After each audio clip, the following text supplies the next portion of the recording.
he kept after leaving the White House. His arraignment was postponed last month. Trump has pleaded not guilty to mishandling that material. Meantime, a man who attacked the Capitol on January 6 and got arrested for lurking around former President Obama's house in D.C. is due in court any minute now. CBS's Scott McFarland is outside the courthouse.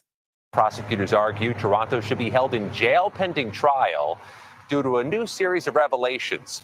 They say Toronto showed up near the Obama home the same day former President Trump posted what he claimed to be Obama's home address on his Truth Social platform. Beware of drinking water straight from the tap. A new study shows nearly half of U.S. faucets contain forever chemicals that could cause cancer and other health problems. Here's CBS's Jim Krasula. The study from the U.S. Geological Survey was based on more than 700 water samples taken nationwide from private wells and public systems. Researchers say people can use the findings when considering whether to have their water tested or to install filters. The Queen of Soul is getting no respect. Aretha Franklin's sons are still battling over her estate 5 years after her death. Trial starts Monday in Detroit over the singer's handwritten wills that were found under Franklin's couch cushions. They could dictate who gets her assets worth up to $80 million. Franklin died from pancreatic cancer at 76. This is CBS News. Find great hires fast with Indeed. Their end-to-end hiring solution makes it easy to attract, interview, and hire candidates all in the same place. Visit Indeed.com/credit. Your hometown radio, refreshed. Keeping you informed, entertained, and connected on the Civic Media Network. civicmedia.us. For Civic Media News, I'm Stuart J. Waddles. Here's what you need to know in Southeast Wisconsin. Governor Tony Evers has reduced funding for Milwaukee's Republican National Convention from $10 million down to $1 million, with the remaining $9 million being redirected to the state's tourism office. A significant portion of the initial funding was intended to assist Milwaukee in covering the expenses associated with hosting the National Political Convention. The big gig heads into its home stretch. Pete Schwaba has more. The final weekend of Summerfest kicks off today. Young Gravy is filling in at the amphitheater for AJR, who is filling in for Jimmy Buffett. There are a couple of bus lines running to the fest with construction in the area of the big gig grounds. Determining the cause of the train derailment in Dodge County may take some time. There was significant damage to the tracks, and it created a big mess. For Civic Media News, I'm Stuart J. Waddles. Attention, Wisconsin veterans. Hello, I'm Tony Evers, the governor of Wisconsin. If you are a veteran struggling to pay for rent, utilities, or other life-sustaining services, I want you to know that the Veterans Rental Assistance Program is here to help. You have already made a most noble sacrifice. You shouldn't have to continue doing so.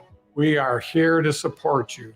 The Veterans Rental Assistance Program was created by and for people living in Wisconsin, with benefit approvals being issued to veterans in just days, not months. It's never easy to ask for assistance, but rest assured, we're here to help.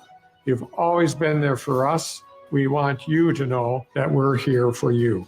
Call 833-WIS-VRAP. That's 833-947-8727, or visit vrapwi.com.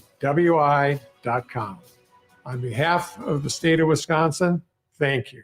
This summer, 5:40 a.m. WAUK has a new lineup. Yes, that's awesome. Starting at 6 a.m. Up North News, 8 to 10, The Earl Ingram Show. Mondays, 8 to 9, Under the Helmet with the Gravedigger, Gilbert Brown and Earl Ingram. 10 to 12, As Goes Wisconsin. At noon, Civic Media Network News. At 12:15, Town Call. 1 to 3, The Todd Alba Show. 3 to 4, Matt Flynn Direct. 4 to 6, The Devil's Advocates with Dom and Crute. And 6 to 7, The Maggie Dawn Show. On 5:40 a.m. WAUK. Fear you may be missing out? We're always streaming on TuneIn and the Civic Media app.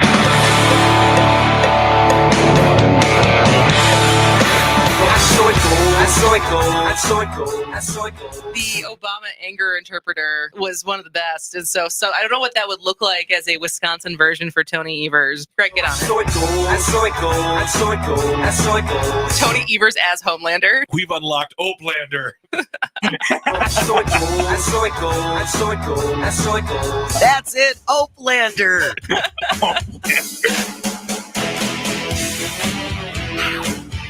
Moving Wisconsin forward, one joke at a time. This is Kristin Bry with As Goes Wisconsin. Yada, yada, yada. Hello, Wisconsin! The return of Opelander. How hard did he Opelander yesterday? 844-967-2789. If you're unfamiliar with what the heck we're talking about, a while back, Mr. Greg Bach and I and Jane had some fun one day giving an alter ego to Governor Evers that was kind of poking fun at when he gets mad. You know, it sounds like, oh gosh darn, I'm so mad.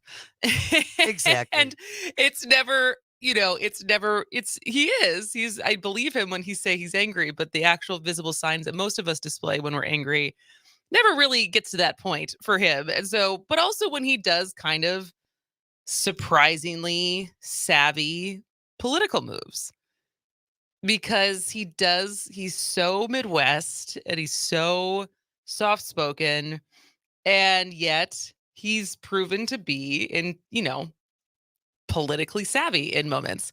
And yesterday, whether you like it or not, and I'm sure we have some listeners who very much do not like it, he pulled 51 line item vetoes and did sign the budget. And one in particular is making national headlines. And I want to hear from you. What do you think of Governor Evers' Opelander move of extending revenue limits by $325 per student, not until 2025, but until 24-25? That's a big difference. That's a 402-year difference. Well, no, actually, it's a 400-year difference. It's 402 years from this year. 844-967-2789. We're talking about our final budget. It's law. It's signed. It's done. And even if there were challenges,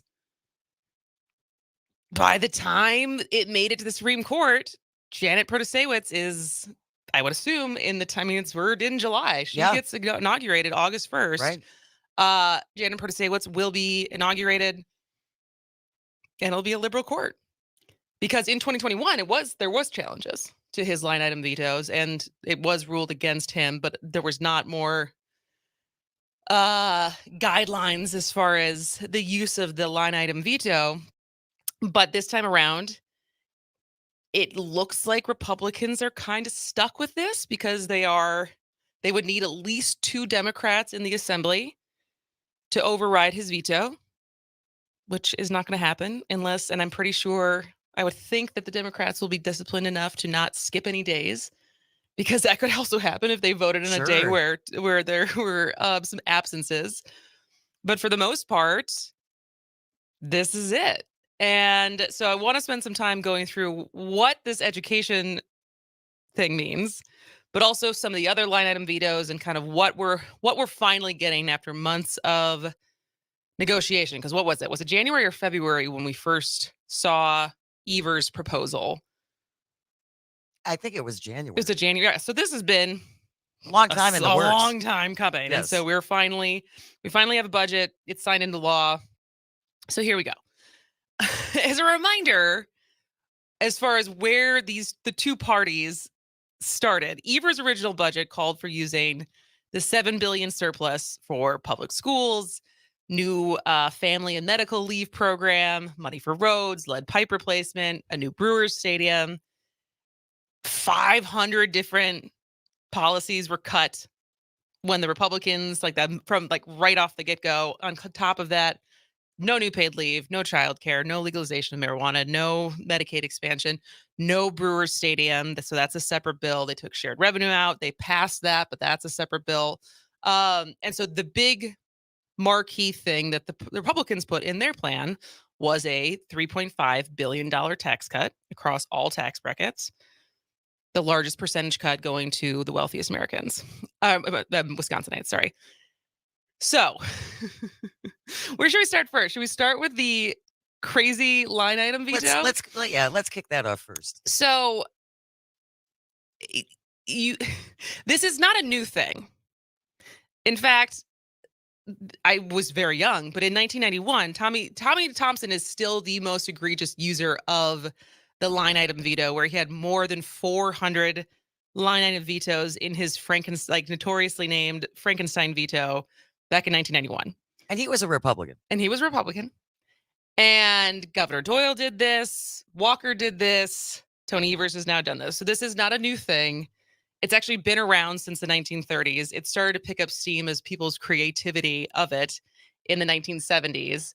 But this one's pretty impressive. So basically, how it read was that there will be a $325 per pupil revenue raise, can be for the 2023 to 2024 and the 2024 to 2025 school years. So this was supposed to be for the next next 2 years. And he crossed off, because he can. You can't cross out letters, but you can cross out numbers. And you can cross out words and sentences, but not words in opposite sentences. He crossed out the 2 and the 0 and the hyphen, making it 24-25. And he's totally in his right to do that. And so, the pushback from public education supporters is, this still isn't enough. Like, appreciate the effort, but thanks for nothing. Well, no, not thanks for nothing. But because as you said, they want more. They want more.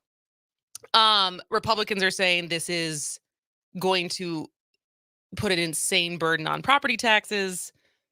But the thing is, it's also there at districts' ability. The way I understand this, districts can use it when there's not enough state funding.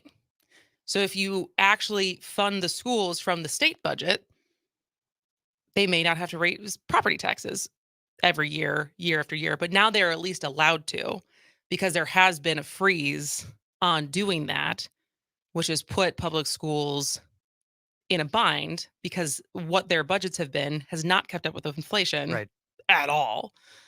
So schools will be able to have an additional $325 per student for the next 400 years. Now, if we'll be here in 400 years, I have no idea. So yeah, if you have reactions to that, I know the internet has certainly reacted. Republicans are very angry, and I'm sure embarrassed, because I've seen a fair amount of conservative accounts just calling a spade and saying Republicans got played, or Republicans got rickrolled, or there's some accounts that are just not trying to whitewash this. They're like, this was, because usually, you try to, the Republicans or whoever is in the majority in the legislature is trying to craft their budget in a way that they can't have things taken out. Yeah. And they didn't see this one coming. So Opelander, man. 844-967-2789. Now the next big thing that Opelander cut was what I feel like is not being represented accurately, because ultimately our second highest tax bracket is everyone between $36,000 a year. Well, let's be specific. $36,840 a year up to $550,000 a year. So it's a big tax bracket. And that's everyone from, I would say, if you're only making $36,000 a year, certainly middle class, probably lower middle class. And now that I would say we know the amount of people, though the small amount, but the amount of people who are in that highest tax bracket, over $405,000, including these 66 people who are making more than $30 million a year. Oh, I would, the Republicans are saying this is basically absolutely no tax cut for the middle class, which is not totally true because the lower two brackets underneath that, those tax cuts stayed, and everyone gets that, right? Everyone who makes more than that on that percentage of your income, you get a break. You don't get a break on the higher brackets. But I was a little surprised that he didn't just veto the highest earner, because that is it's so over $400,000, and keep that second one just because it's such a huge amount of people, and I feel like that could have been a big win for him, but he did. So there's going to be a small tax cut for most residents, but vetoed the tax cuts for the state's two highest income brackets. So basically it went from a $3.5 billion tax relief to $175 million in tax relief. And so basically all the money that would have gone to tax breaks instead remains in the general fund. So for all the people who ever called in and said, we should just sit on it, sit on that money and let it accrue interest, you got what you wanted. Who was it up in Rhinelander that was really big fan of, was it Bill? Bill, it was Bill. So Bill, if you're listening, a lot of that money now will sit in the general fund and accrue interest because we have not allocated it to either tax funds or investments. And so likely we will get to bicker about this again in 2 years. Oh, yay. Yay. All right. Well, there's other stuff that I want to get to. We also have some calls on the line, but I know we got to take a break. And so we would love to hear from you as well on what your reactions are to the final budget. 844-967-2789. We will take your calls and your texts when we come back. We'll also talk about what's in store for the UW system, state employees, the Badger Fund of Funds, which we talked about yesterday with Tom Still, gender affirming care, and there's even a little bit of the RNC got a little veto love yesterday. So we will talk about all of that this hour. 844-96-PARTY. This is As Goes Wisconsin.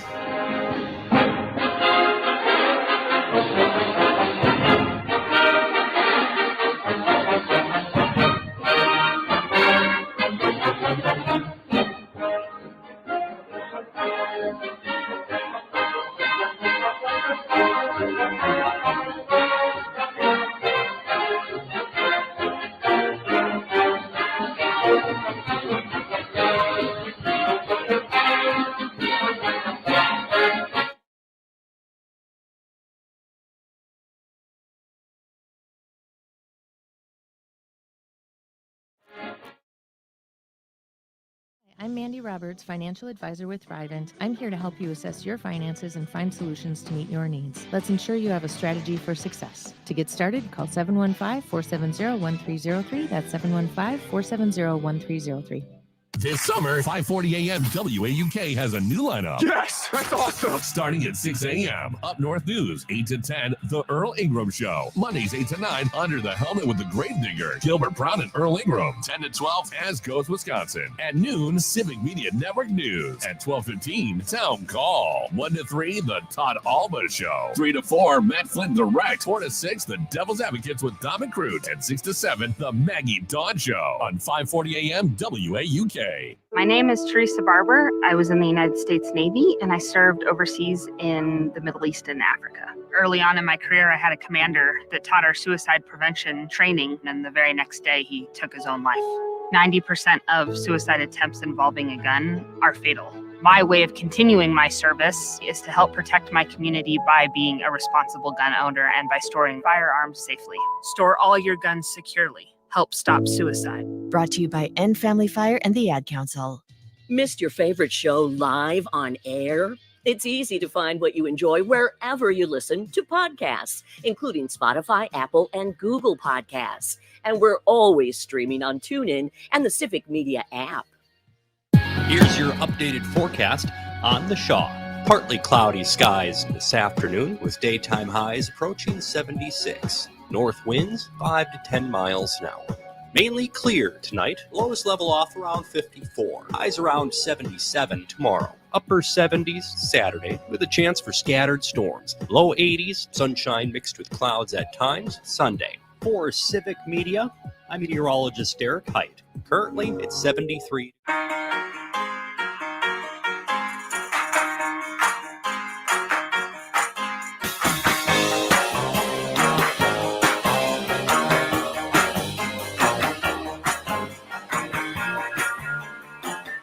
Welcome back to As Goes Wisconsin. I am Kristin Bry. She is Jane Madnair, and we are taking your calls and your opinions on the Opelander budget. We're gonna make this a thing yet. We are gonna make. I think it's starting to catch on. I made an explainer video on TikTok last night, just explaining the 400-year extension of the education per pupil raises, and I got more traction of people being like, "Opelander, that's pretty funny." It's like a dark Brandon knockoff kind of, but Wisconsin style, yeah. 844-967-2789. What do you think of the final budget and Governor Evers' line item vetoes? Dave from McWan is joining us. Good morning, Dave. What do you think? Good morning. You know what? I think, listen, I understand that people want an increase in school budgeting and what have you, but to sign off on it for the next 402 years, that's going back to like when the Pilgrims were first landing here in the United States. Yeah. I mean, it's just silly. At the end of the day, I think there should also be, to be honest with you, granted, obviously I consider education very important. However, there doesn't seem to be any accountability for the public schools that are failing a tremendous amount of kids that are not proficient in math, not proficient in reading. And it's been going on for years. And if they complain that, if we don't have enough money, it's like that it seems like that since I've been alive in Wisconsin, that's always been the case. It's never changed. And at the end of the day, the kids are the ones who are losing if that money, and I don't have a problem with increasing it, but you have to get better results. I mean, when you have, a majority of students, they're not proficient in reading and writing and what have you, that's a lose. No, I hear you, Dave. But I think who are we supposed to believe as to what's going to improve the schools? Because to a certain extent, it's hard for me to, when I look at the background of most of our lawmakers, most of them are not teachers, right? And most of them have not worked in the education system in the same way a lot of them are not doctors. And so I want to believe that people who work in education know what they need. And maybe you're going to say that that's wrong, but it's like, ultimately, this is not just a Wisconsin thing. Across the nation, we've seen the numbers. Schools where our kids are far behind from where they've been 10 years ago, 20 years ago. So there's a bigger thing happening here. And I don't know if money is the answer, but who should we believe to start trying to implement better solutions? Well, I'll put it to you this way. And I've had this argument with Earl. So the United States spends more in healthcare than any country in the world, right? By far, hands down, we spend more money than practically the next 10 countries combined on healthcare as it is, between Medicaid, Medicare, private insurance, what have you. And our results are abysmal. Yep. The United States is not doing very well. So we know on a health level that if you spend an infinite amount of money, that doesn't mean you're going to get great results. And that's what we should be demanding, because if you are, in this case, like I said, so if the United States wants to change the outlook, we have to start holding some people accountable. I don't care if it's in the healthcare field, schooling, what have you. There needs to be a change. And unfortunately, I don't think there's a lot of people that have the stomach to call out the people or whoever is running these departments, because politicians, we hold politicians, with voting and what have you, but the people that are in these other positions where they're not able to be voted in, they're actually they just get the job and they're in there for the next 20, 30 years automatically. People don't know who they are and what they're doing. And so that's a huge thing that I think people have to understand going forward. Absolutely. Thanks for the call, Dave. And that's a good point, I would say, as far as we do spend a lot of money on healthcare. And I don't know if it's apples to apples because there's a lot more private interests when it comes to the healthcare debacle that we have than I think that there is in education. But it's a good point that more money doesn't always get better outcomes. Got time for another call? We do. 844-967-2789. Jack from Merrimack. Hey, Jack, what do you want to say? Well, first of all, I speak from a perspective of somebody that is retired from teaching. I taught for over 40 years in a variety of different schools, from university level all the way down to sixth grade, and in public, private, and parochial schools. And the first thing I want to say is, talk about no accountability. There is no accountability. The man is right. However, he chose the wrong set of schools. There's accountability via tests. There's accountability via the local school boards, many of whom are extremely conservative in the public schools. But there is no accountability in private schools. The money is just thrown at the private schools, and it's increased, by the way, quite a bit more than the public schools were increased in this last budget. What needs to happen in terms of the public schools, money has been siphoned from the public schools into private schools for at least the last 13 years. The arrogance of our Republican legislators, who just keep throwing more and more money at this, at public or private school welfare, I call it, and where there is no accountability, and they have no accountability because they're so gerrymandered in place. They think, oh, nothing can happen to us. We'll be here next year, and we're going to throw the same thing at the government. So I'm getting a little bit tired of this discussion. Absolutely. Saying throwing money at the problem won't help it, but I'm going to tell you, if you take money away from systems that are hiring people and need to hire the best people, you are not going to get good results. And that's what's been happening with our public schools. Absolutely. Thanks for the call, Jack. We got to go to a break, but I do agree. We're in a teacher shortage. We need to attract teachers, and that takes money. All right, we're going to keep talking about the budget on the other side of the break. This is As Goes Wisconsin.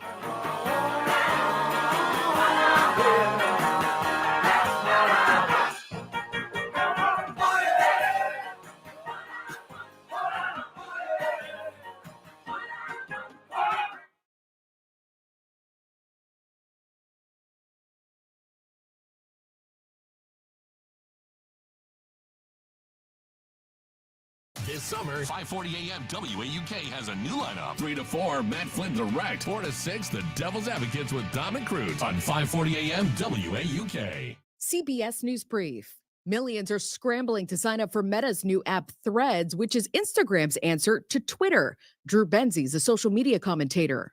If only 1 in 10 Instagram users tries using Threads, it's overtaken Twitter in the blink of an eye. More than 143 million people use Instagram in the U.S. Twitter has about 57 million users. Millions of Americans are getting hit with more dangerous heat today. Weather Channel meteorologist Stephanie Abrams. Above average warmth continues to make us sweat in the Northeast and the Southwest. Heat advisory stretching from New York to Maine, where it will feel like it's in the upper 90s. This comes after a third day of record global temperatures. And good news for drivers, gas prices could drop below $3 by fall. Gas Buddy's Patrick DeHaan. Between Halloween and Thanksgiving, that's usually when we see the lowest price for the season, that we could see the national average below the $3 a gallon mark. CBS News Brief. I'm Monica Ricks. Looking for more local programming? Check out our website, civicmedia.us, to see our entire lineup.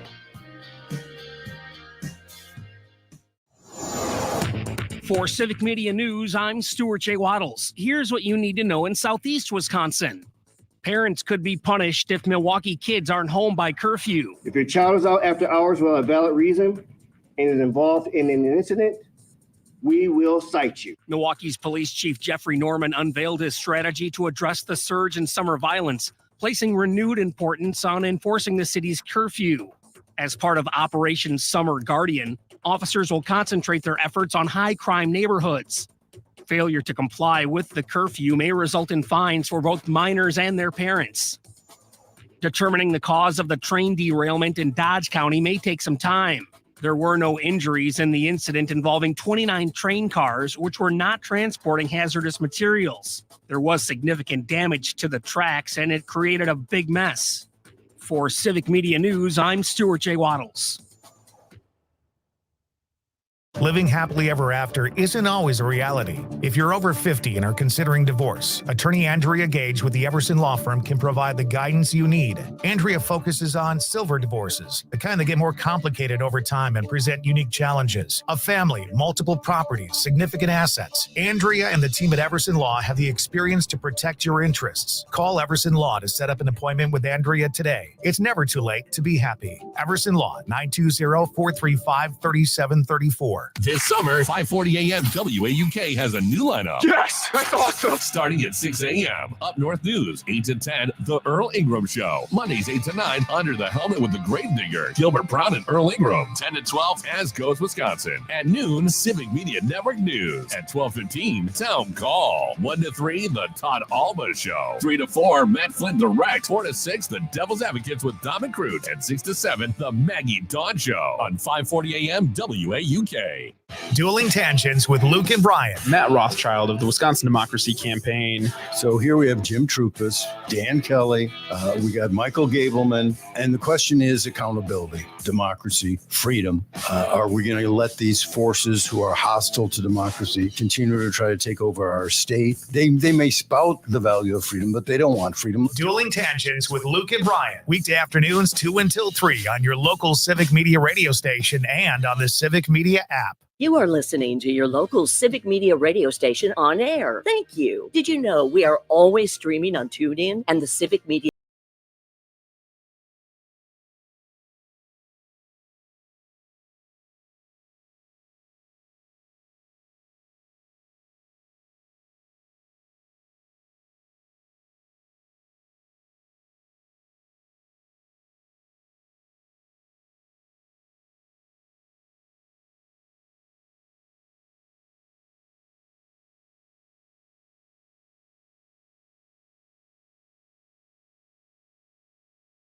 Signed into law, so it's done. He did not Opelander so hard to veto the entire thing, which a lot of people did want him to do.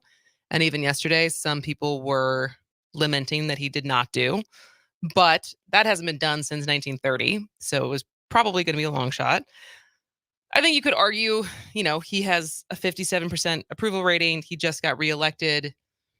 If he was ever going to do it, this could have been a year to really stand up. But I think, at least in what he said, being Governor Evers, is how much else is in the bill that would have put people in a bad spot as far as PFAS and schools and stuff like that, that it wasn't worth it. Sure.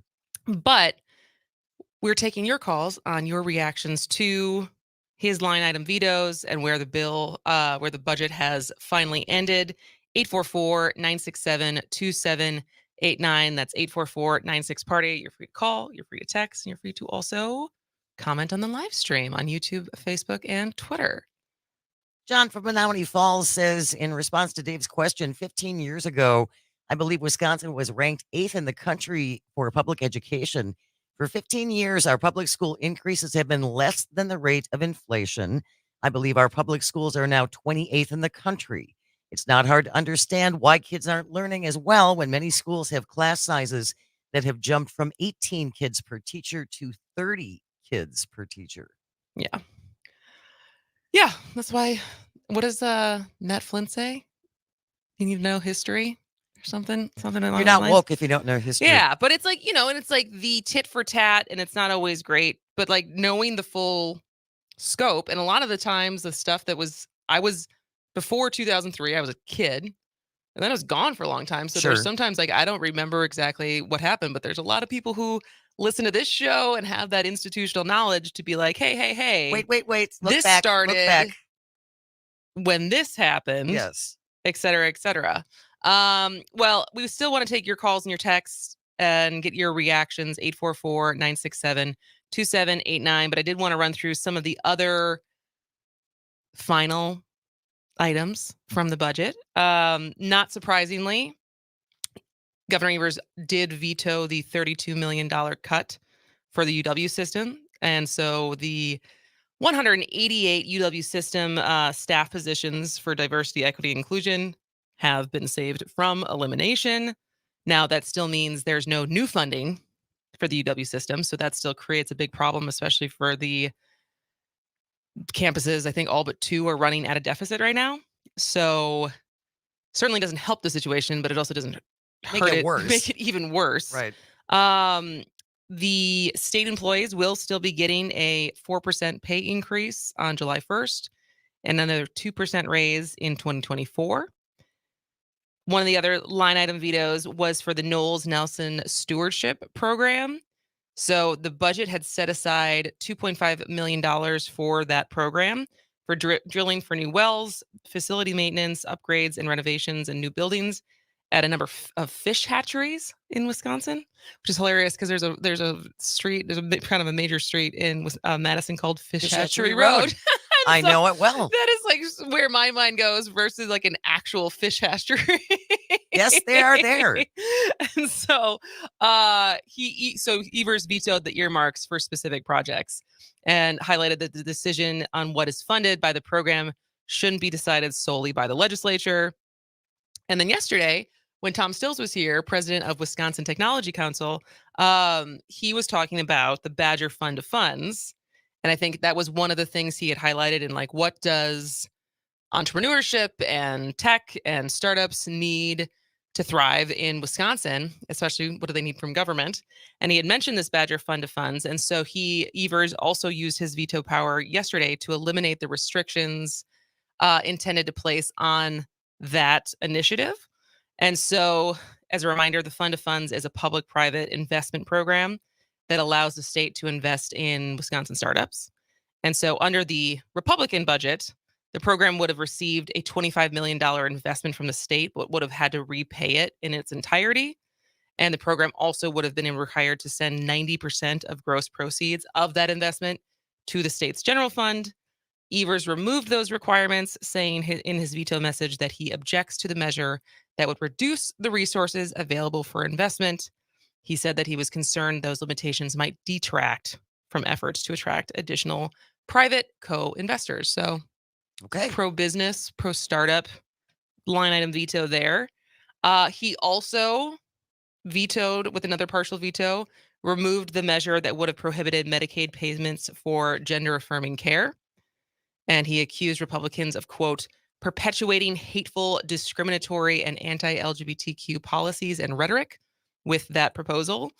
And it's something that likely could have been challenged in court anyways. We're seeing this in a handful of red states. I think Tennessee, Arkansas. I'm trying to think of which federal judges have already knocked down their state's attempt to limit gender affirming care. But I've yet to see any of the court cases that have said, hey, okay, right, go ahead. So, so that is in there.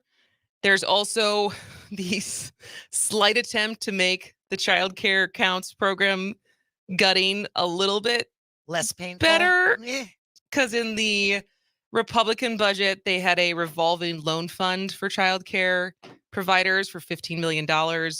And with his veto, Evers allows those funds to be distributed as grants rather than loans. Okay.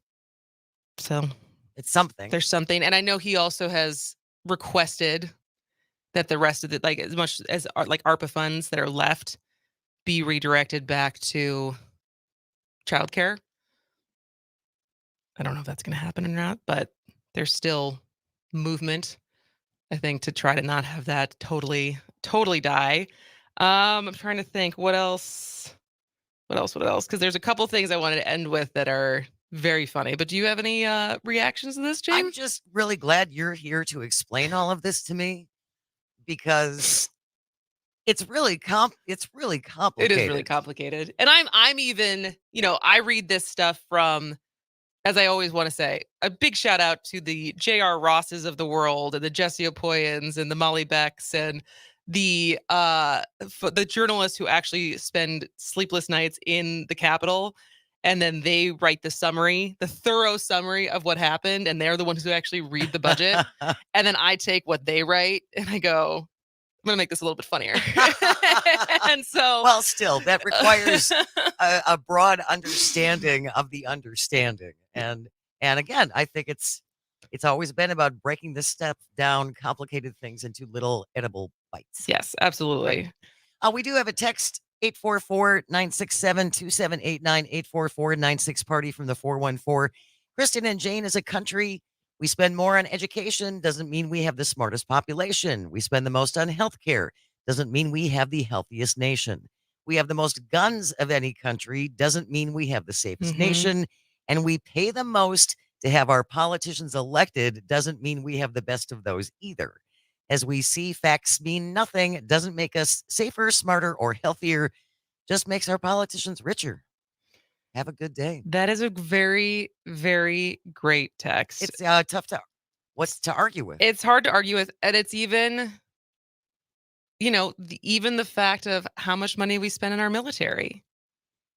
And what outcomes. That can't pass an audit. That can't pass an audit. I think my brother told me this morning that since he graduated high school, which would have been 2000, did he say $14 trillion that we've spent on the military? And, not that I'm pro-war in any way, but what do we have to show for it? Bombs? No, but I'm just, it's like Afghanistan still is a mess, and the Taliban has taken over. I'm not sure there is a ton of stability in the other places that we've occupied.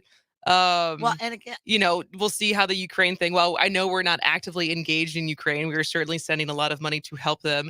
And that could still end up with Russia annexing part of Ukraine. And it's like, what are we spending all this money on for? And the fact, again, they can't pass an audit, and they haven't been able to do that in years and years and years. And yet, let's appropriate more money because they handle what they have so well. But it's also, this is on the Democrats. The Democrats never try to cut their funding. Oh, I'm not disagreeing with you. And so it's, yeah. And so some of the other things that were in the budget that I wanted to get to, showing priorities of what is a bipartisan support versus what is partisan support. So, in the next couple of years, we have a couple big events happening in Wisconsin. Next year, we have the RNC. And the year after that, we have the NFL draft. And so Evers kept in place the $2 million to help pay costs associated with the Green Bay Packers hosting the National Football League in 2025. But not so much love for the RNC. No. The Republican National Convention that will be held in Milwaukee next year. Instead of the $10 million grant for Visit Milwaukee, the city's tourism bureau, the Republicans included in the state budget, it's now going to be only $1 million. And so Evers just kind of chopped that little zero right off and moved the other $9 million into the State Department of Tourism's budget for marketing. My goodness. 844-967-2789. We have Jack from Mount Pleasant. Good morning, Jack. What do you want to say? Hi, thank you.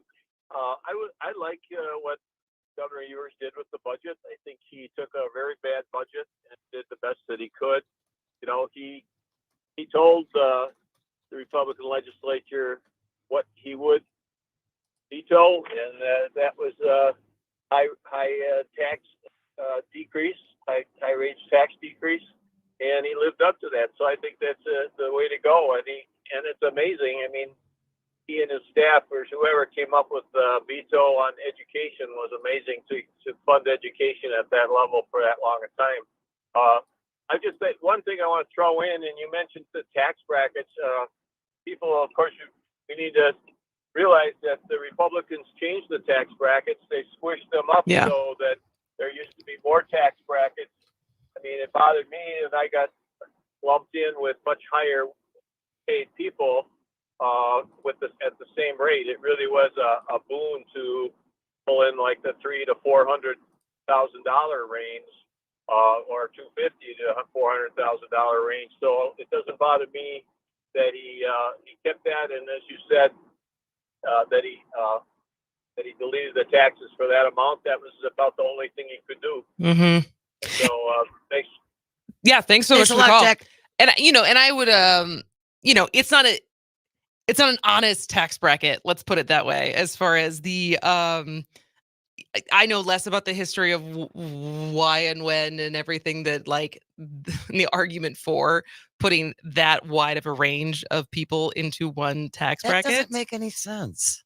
But yeah. So if someone like Jack's okay with it, I'm sure there's going to be some people who are very much not okay with it. But the last thing I wanted to at least mention is the final nail in Opelander's coffin of his 51 partial vetoes. Governor Evers issued. It included a $1 million earmark for a dam in Robin Voss's district that is now gone. Huh. I don't know how badly they needed the dam. So I feel if it's something for, his district that was something that was really necessary, I'm sorry. If it was something that was not necessary, I don't know. Maybe Robin could get the money from Foxconn. Maybe Robin can just donate the money. Well, that's an idea. Now, I like just leverage one of his multiple properties in Whitewater. I like the way you're thinking. All right. Well, that was fun. We'd still love to take your texts and your calls. 844-967-2789. That's 844.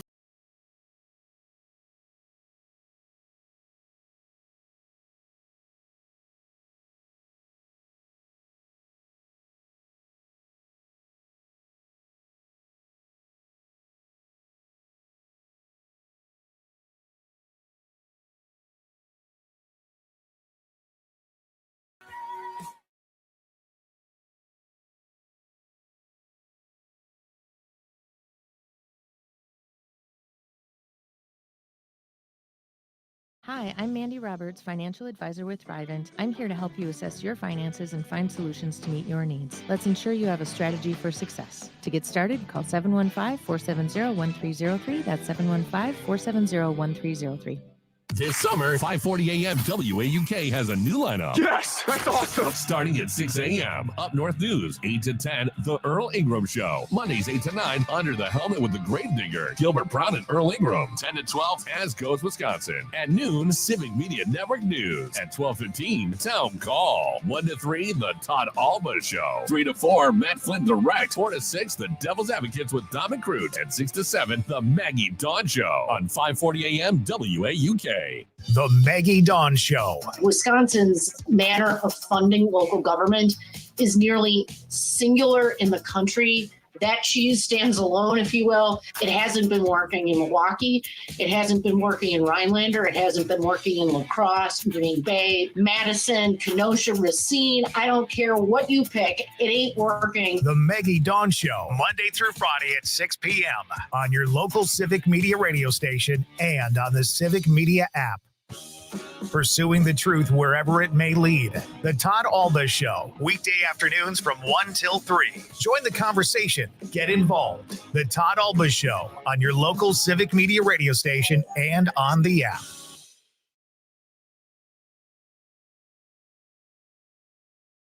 Here's your updated forecast on the Shaw. High of 76 this afternoon under partly cloudy skies. Winds out of the northwest 5 to 10 miles an hour. Lows around 54 tonight. Mainly clear again tomorrow. Highs level off around 77. Highs level off around 77 Saturday with a chance for scattered thunderstorms. 82, partly cloudy skies Sunday.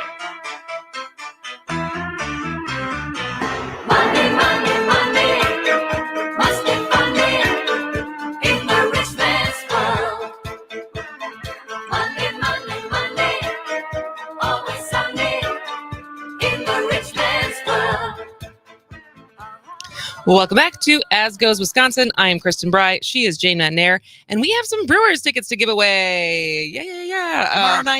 Tomorrow night. They did indeed blow their 3-1 lead last night. Mike came home from the game very upset. Oh. Because he had bet his drunk friend that the Brewers were going to win. Oh, dear. And I think he bet them in like the 8th inning or 9th inning or whatever. I didn't watch the game. When they were up, and then the Brewers just let it go. Yeah. And then he went to Potawatomi and lost some money. So he was very agitated when he got home last night. He was not on a good streak. He should have just come home. Yes, right? Yeah. Nothing good happens after X o'clock, I'm depending telling on ya. which father you're talking to.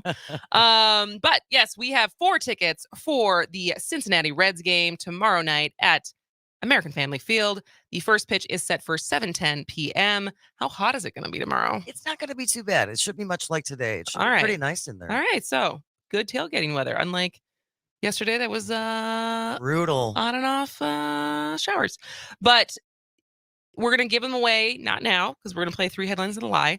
But at the next break, the first caller, Jane will take your call. So if you would like to get 4 tickets for the Brewers game for tomorrow night at 7:10 p.m. Against the Cincinnati Reds, you will want to give us a call. So get ready like 5 minutes from now.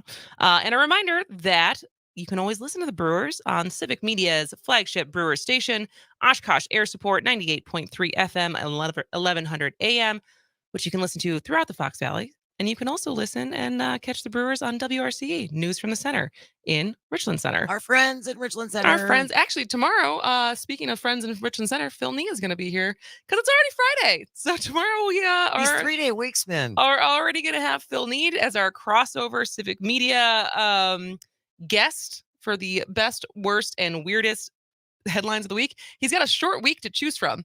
Yeah, But that's for sure. So Phil Nee will be here tomorrow, but also you can catch the Brewers on 107.7 FM and 1450 AM on WRCE News from the Center. So keep your fingers ready if you want those tickets for tomorrow night at 7:10. They're good. They are good tickets. Good They're seats. very good tickets. Everybody has said that. And you get, shorter lines because you're on the club level. Yeah. Good view. Fancy foods. You're next to the boxes. You can kind of see who's up there and gossip. I don't know. All right. 3 headlines and a lie. Okay. Let's do it. These are headlines where 3 of them are real, 1 is fake, and Jane has to guess which one is the fake one. So, number 1, robot conductor gives a history-making orchestral debut. Okay. I think that's true. Okay. Number 2, Iowa man's collection of 70,000 pencils being evaluated as possible world record. I know that's true. Oh, you do? I do. Okay. Number 3, fans outraged after Grand Rapids July 4th drone show depicts spoiler for Oppenheimer. That's also true. Stonios cannabis cookies look too much like Oreos, says FTC. Oh, now you're throwing me for a curve. Okay, so one of these is a lie. One is a lie. Let's go through them again. Am I saying orchestral? Am I saying orchestral? That? Orchestral. I was like, that doesn't sound right. Orchestral. Robot number 1. Robot conductor gives a history-making orchestral debut. Nice.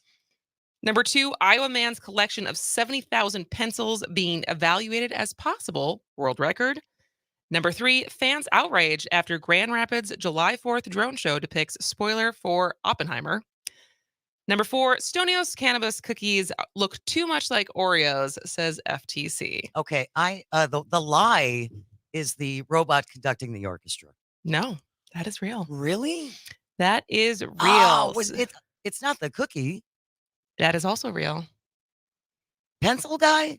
That is also real. Oh man, the 4th of July is the lie. Oh, what did you read that you thought that you knew that it was true? I could have sworn I saw something this morning that went past and didn't take time to read the whole thing. But yeah, I saw something came up this morning about that. So there was a lot of drone shows. There were, which I think are so cool. They are really cool. You mentioned that yesterday when you were saying the opt out from fireworks into drone shows, and I hadn't seen some of the images of the different cities that did that on July 4th, and they are very cool. To go to YouTube and just and search, drone shows. Gosh, they had Washington crossing the river. The paddles They're much more animated. The paddles are moving. You know, you can see it kind of. It's amazing. It what is. They can It do. is very. And I'm interested. Is each drone operated by a person? There has to be some. Can you imagine? That is a lot of. That would be a lot of synchronization. It's got to be on computer systems. Or it's just a huge job creator. I need 5,000 people for Thursday. Bring your drones. We need you. We need an army of drones to create the Statue of Liberty. Because it's got to be hundreds of drones to pull off something like that, right? Totally. But anyways, so yes, a robot conductor did indeed give a history-making orchestral debut. All right. This was standing at 1.8 meters tall. Eve R6 robot led the National Orchestra of Korea in a sold-out performance at the National Theater of Korea in Seoul on Friday, June 30th. This is going to have a bad end. Iowa man's collection of 70,000 pencils being evaluated as possible world record. Everybody's got a hobby. Yep. And then indeed, Stonios cannabis cookies look too much like Oreos. Wonder if they have a picture. They do not have a picture on this article, but yes, there was, you must immediately cease marketing edible Delta 8 THC products that imitate conventional foods using advertising or packaging that is likely to be appealing to young children. Well, hello. Yes. That is, hide your gummies, baby. Hide your gummies, because please. babies Yes. will eat those. Yes. So yeah, there you go. All right. Well, on that note, if you would like to win some Brewers tickets and go to the game tomorrow night at 7:10 against the Cincinnati Reds, call in now. 844-967-2789. Jane will take your call, get your information. If you have won in the last 30 days, I'm sorry, you do not qualify, but love to get new people in there. Love to bring people into the clubhouse or the club level. So give us a call, 844-967-2789. You don't have to answer a trivia question or anything. You just get to win the 4 tickets. Lucky you. Lucky you. All right. When we come back from break, it's public service announcement because it's a short week. So it's already Thursday, and Dr. Kristin Lyerly will be here. This is As Goes Wisconsin.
I'm Deborah Rodriguez. We begin with another day of unprecedented heat around the world.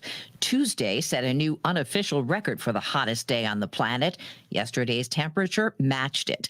And the EU's climate monitoring service confirms June was the hottest it's ever been.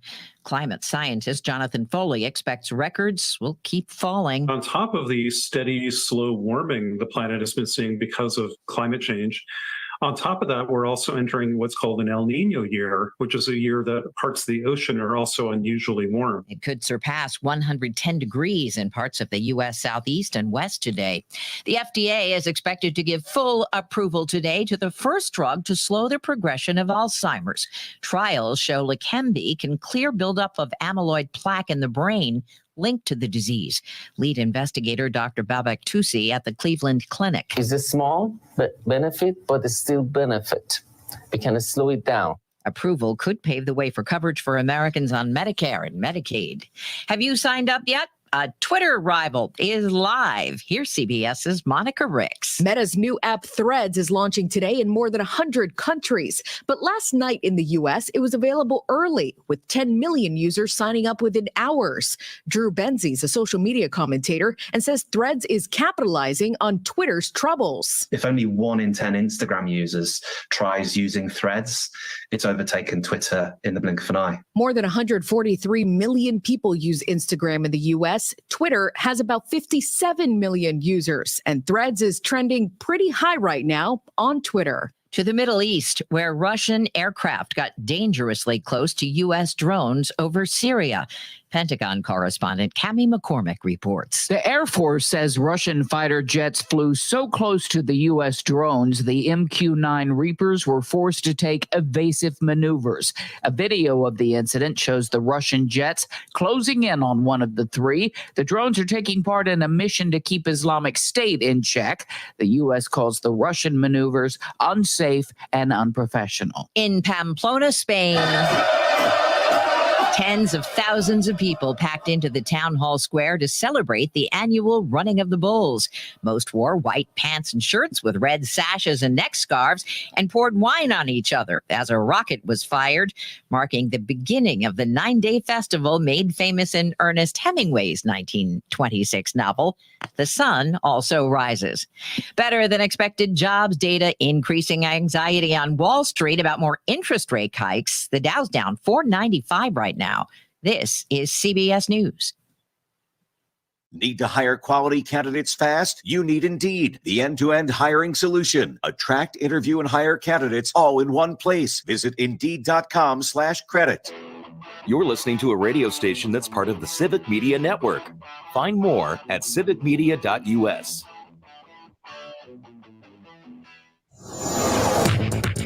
For Civic Media News, I'm Stuart J. Waddles. Here's what you need to know in Southeast Wisconsin. West Allis police say a firework misfired, injuring 2 workers at the city's fireworks show. During the incident Tuesday night, a shell failed to ignite properly and exploded at the launch site, causing 2 workers to be struck by shrapnel. They were taken to the hospital, and West Allis police say they're still investigating. To tackle the rise in summer violence, Milwaukee Police Chief Jeffrey Norman has introduced a strategy that emphasizes the enforcement of the city's curfew. If your child is out after hours without a valid reason and is involved in an incident, we will cite you. Under Operation Summer Guardian, officers will focus their attention on high-crime neighborhoods by deploying additional personnel to 27 specific areas. For Civic Media News, I'm Stuart J. Waddles. Does your financial strategy include your hopes and dreams? What matters most to you? For over 100 years, Thrivent has helped clients like you find financial solutions for life's important goals. Explore a full range of options, from financial advice and investments to insurance, banking, and generosity programs. To have a heart-to-heart about your finances, contact Mandy Roberts, who you may recognize as Mandy Wright. Call her at 715-470-1303. 715-470-1303. Mandy Roberts proudly serves the central Wisconsin area. For more details, visit thrivent.com/disclosure. If you're searching for top-notch electrical service for your commercial or industrial property, connect with Current Electric in Wauwatosa. Current Electric offers a wide array of electrical services to clients in Milwaukee and the surrounding areas, celebrating 40 years of energizing and illuminating lives in southeastern Wisconsin. Their dedicated team of superheroes can help with everything from parking lot lighting upgrades to office and business LED conversions, EV chargers to service upgrades. Call 262-295-2815 or log on to callcurrent.com. This summer, 5:40 a.m. WAUK has a new lineup. Yes, that's awesome. Starting at 6 a.m. Up North News, 8 to 10, The Earl Ingram Show. Mondays, 8 to 9, Under the Helmet with the Gravedigger, Gilbert Brown and Earl Ingram. 10 to 12, As Goes Wisconsin. At noon, Civic Media Network News. At 12:15, Town Call. 1 to 3, The Todd Alba Show. 3 to 4, Matt Flynn Direct. 4 to 6, The Devil's Advocates with Dom and Crute. And 6 to 7, The Maggie Dawn Show on 5:40 a.m. WAUK. You are never far away from your favorite local radio station. We're always streaming on Tuesday.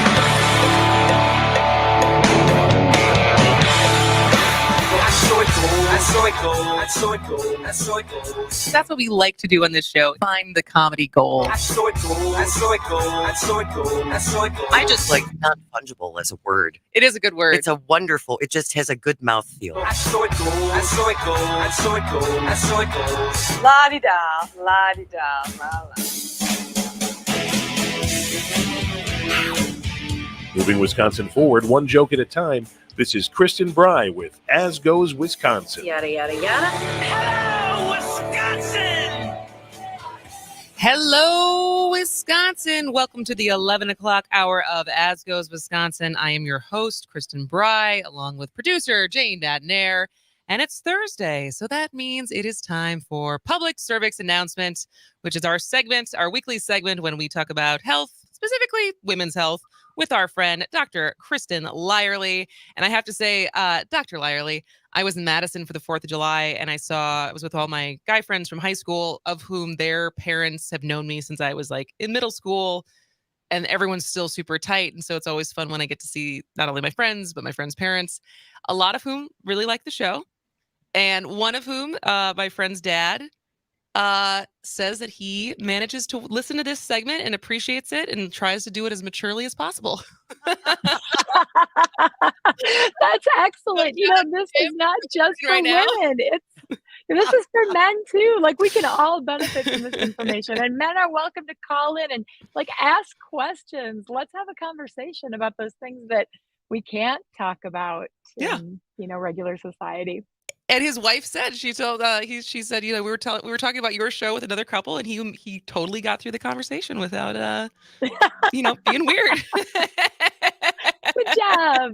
So that is true. If you have any questions for the doctor, 844-967-2789, you can text in, you can call in. And if you're listening to this as a podcast, you can shoot us an email at asgoeswisconsin@civicmedia.us.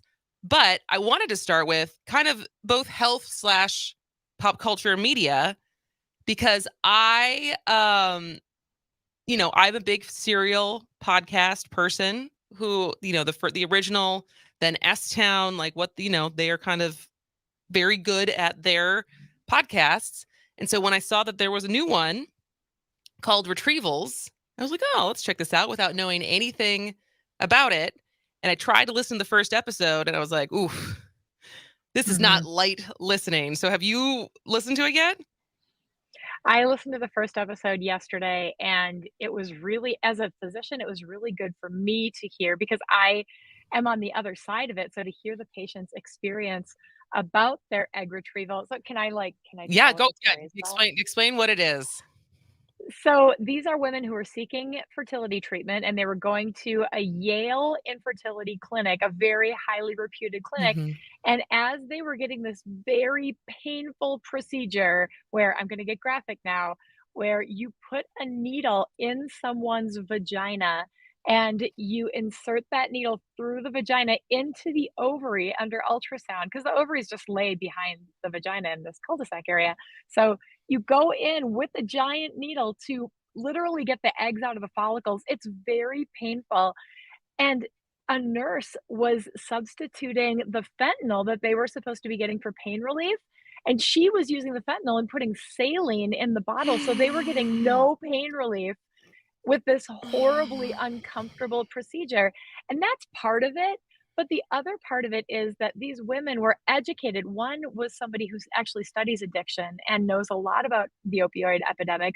One was somebody who studies how women's pain is perceived in society. And they were questioning it, but they never pursued it. They just thought that this was all kind of part of their course and maybe their bodies were defective. So this is about so much more than women who were harmed during a procedure, but also about how we perceive pain in society and what we are expected as women to endure that really is treatable. And if we could talk about it and find some solutions, we could have better outcomes and better answers and better experiences. Yeah, I was trying to listen to it as I was working out. I was like, this is brutal. Because eventually I have girlfriends who are going through egg retrieval right now. And I was like, is it this? I knew it was uncomfortable, but I didn't make it so far to hear that they just weren't actually getting any pain medicine. And that's why in this specific story. But I think you're right as far as, I don't think you're right. I know you're right. That the amount of pain that women are just expected to put up with, that men have no idea from menstrual, there's now so many videos that go viral every once in a while with like menstruation cramps simulators and men trying to wear them and not making it very far to, contractions. Like, we turned it up to 1. Yeah. The guys are like, You're at a 5 right now. And some women are expected to work when they're at an 8. So you think you could go to work? Yeah. No. But even, I was thinking about this because I was going to put this in our last segment, but Wimbledon, and this isn't pain, this is just a consideration. Wimbledon just this year finally said that women that are getting rid of their all white rule. So women can wear darker underwear or shorts, because for years they were like, what if I have my period at Wimbledon and I have to wear white underwear? And like, it's such a small thing, but it's just the expectation of this. I'm experiencing that now, even as being pregnant, and I'm a woman, right? Until I've been pregnant, my ability to have real, true empathy for other pregnant people has been limited, right? Like, it's like, oh, like, how are you feeling? You ask all the cliche questions of people when they are pregnant, but like, until you are, my conversations with other women now have become a lot who've had kids. There's a whole range of things we talk about and we can compare notes on that, like, having never been pregnant before, I wasn't really interested in. And that's as a woman, let alone as a man who's probably really not interested. And so there's this range of experiences that are just never considered, including real pain. And you also think that when you go into a situation, you're going to do it a certain way. You're going to approach it. Like childbirth is a great example. There's so many women who come in and they're like, oh, I'm going to do it naturally. I'm not going to need any pain medicine. I'm not going to have an epidural. And in the process, they tend to change their mind as they start to actually experience what's happening. And it is such a personal decision. There are many women who just like truck through it because that is what they are determined to do. And that's great. But it's so amazing to have options for women who are experiencing childbirth, including epidurals, because man, what a game changer that is for many women. I will absolutely be taking an epidural. Let it be known on record right now. If I had ever had a child, I would have asked for every available drug immediately. Before we even get started. And so are you going to listen to the whole, I want to move on. Are you going to listen to the whole retrievals series? Oh, for sure. Yeah. And as I'm listening to the patients talk about how they were reporting like during the procedure, and this should not be a painful procedure. If you have the right pain medication, you should like take a nice nap and wake up and feel pretty good afterwards. It should not be painful. And they were reporting it. And the nurses and the doctors were like, oh, hang in there. We're almost done. Your body must not be reacting appropriately to the fentanyl. And they weren't giving them any answers. And it just made me think about, how would I approach this? How would I address my patient's pain? And, I was considering like, well, there are other options. You don't have to give them fentanyl. You could try Dilaudid. You could try oral medications, especially for people who are coming back for another procedure and they've got this horrible thing in the rearview mirror and they're trying to like steel themselves for another awful experience. How can you change things up to make them feel more confident that it's going to be better? So I think listening to it is really making me think about how I take care of my patients. But Dr. Lyerly, why is this their assumption that women don't know their own level of pain? Are we all just hysterical? Are we still, women are hysterical and don't know what they actually think because they have ovaries? I just don't get it. that Well, we it's are not ovaries, Jane. Not believed. we're not believed. It's You know, it's uterus. I mean, that's the root of the word hysterical. Hyst is the uterus, and the the cure for hysteria is to uh, put a pregnancy in the uterus, and that should solve the problem. And so that kind of segues into the next topic that will probably spill over into the next segment. Because a new state-by-state study shows that the rate of mothers dying during pregnancy or in the first year after giving birth has more than doubled over the last 2 decades nationwide.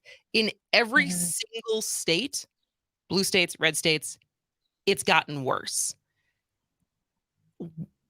Do you have any, like, why is this happening? We were just talking about how we spend the most money than any country on health, and yet our outcomes do not reflect that amount of investment. And the same thing can be said about our maternal mortality rates. Absolutely. Yeah, and those are not small margins. We spend the most money by far, and we have the worst outcomes by far. Our Yeah. maternal mortality is twice of Canada's maternal mortality. And when we talk about maternal mortality, we're talking about dead moms. We're not talking about harmed moms who have lifetime implications for what's happening with their health. So this is a huge ripple effect that affects not just the women, but also their families and their communities. You know, you lose a mom, then you've got a baby who doesn't have a mom, and a dad, a family, a community that's trying to figure out how to cope with this giant loss. So this is a huge problem. The focus of this study was specifically on underrepresented populations, specifically Black and brown people. We know in Wisconsin, and this is so crazy to me. So the rate of Black moms dying associated with a pregnancy is twice that, 2 to 3 times that for white moms across the country. In Wisconsin, it's double that. It's 5 times. Black moms do not have good outcomes in Wisconsin, and neither do Black babies. And we've got to figure that out because that is just unbelievable. And I'm sure it's more complex than just this, but is it partially because of what we were just talking about, of just medical professionals not believing women when they say something's wrong? That is definitely a big piece of it. There's the whole systemic racism problem. It's cultural incompetence. It's lack of access to healthcare. I mean, let's make sure we talk in the next segment about postpartum Medicaid extension and how we could fix that problem, because what a disaster that has been in Wisconsin. That would be so easy. 43 other states have expanded Medicaid so that women can receive it for the full year postpartum, but we're one of 7 that we're just crossing our arms and saying, meh. Yeah, you get 2 months. Come on. 2 months. Yeah. After that, baby, you have to have. All right, we got to take a break. This is As Goes Wisconsin, our weekly segment, Public Cervix Announcement with Dr. Kristin Lyerly. If you have any questions for the doctor, 844-967-2789. We'll be right back. People go just where they will. I never noticed them until I got this feeling that it's later than it seems. Doctor, my eye.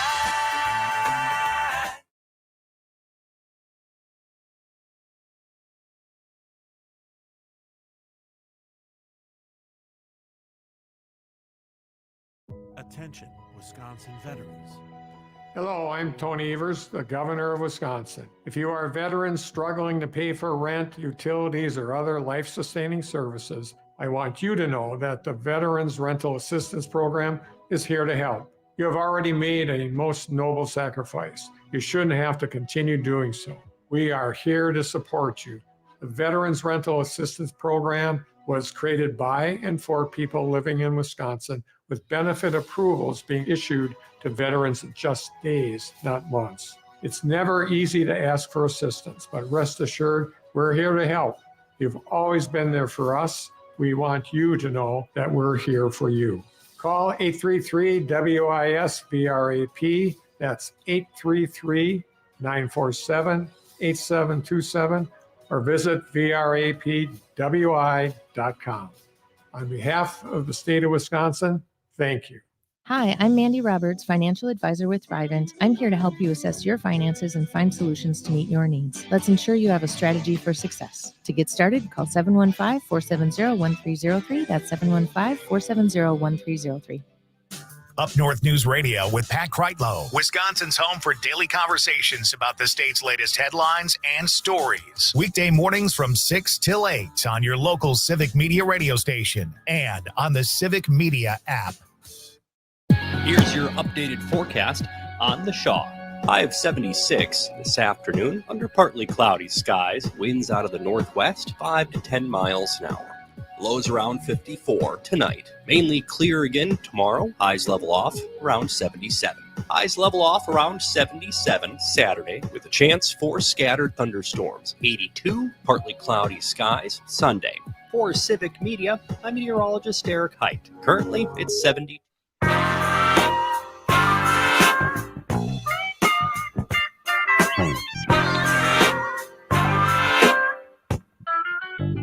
Whoa! They say the bigger the headache, the bigger the pill, baby. Call me the big pill. Dr. Funkenstein, the disco fiend with the monster sound. The cool guru with the bum transplant. Welcome back to As Goes Wisconsin. I am Kristin Bry. Jane McNair, what are we listening to? That's Dr. Funkenstein by Parliament. Oh, got it. We have our own Dr. Funkenstein. That's a good nickname for you, Dr. Lyerly. I still love OBGYN. Yes, OBGYN is pretty good. You just have to not trip over it. OBGYN. You can get used to it. Welcome back to As Goes Wisconsin. This is our weekly segment, Public Cervix Announcement with Dr. Kristin Lyerly, where we talk about women's health in general. We take your questions and we go through some health headlines. So if you have any questions for the doctor, 844-96-PARTY. That's 844-967-2789. And in the previous segment, we were talking about maternal mortality and how bad it is here. And, in the study that came out, because I keep coming back to this attack on DEI programs across the board, both at the university level, there's these strings attached in the city of Milwaukee. And this is part of that, right? There are programs set up in Milwaukee right now to try to address maternal mortality rate of Black women in Milwaukee and how much 5 times worse it is for them than white women. And that is something that they're talking about. Nope, we're not going to. That's the kind of funding that we want to cut. And it's like to have a certain politician say how embarrassed he is because of the UW's DEI programs.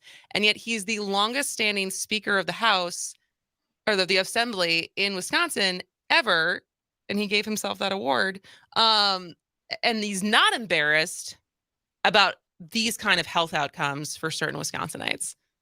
That's the thing. It's like, how can you look at our education, our health, our incarceration rates, and like the disproportionate rates for people of color in this state and not be embarrassed by that, but yes, be embarrassed by the DEI programs.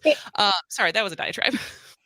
Yeah, no, it was good though. It was important. And I think it's really important to recognize that expanding postpartum Medicaid, as I said earlier, 43 states have done this. Only 7 haven't. So clearly this is the way to go. And here in Wisconsin, this is not a new effort. We've been trying to do this for years.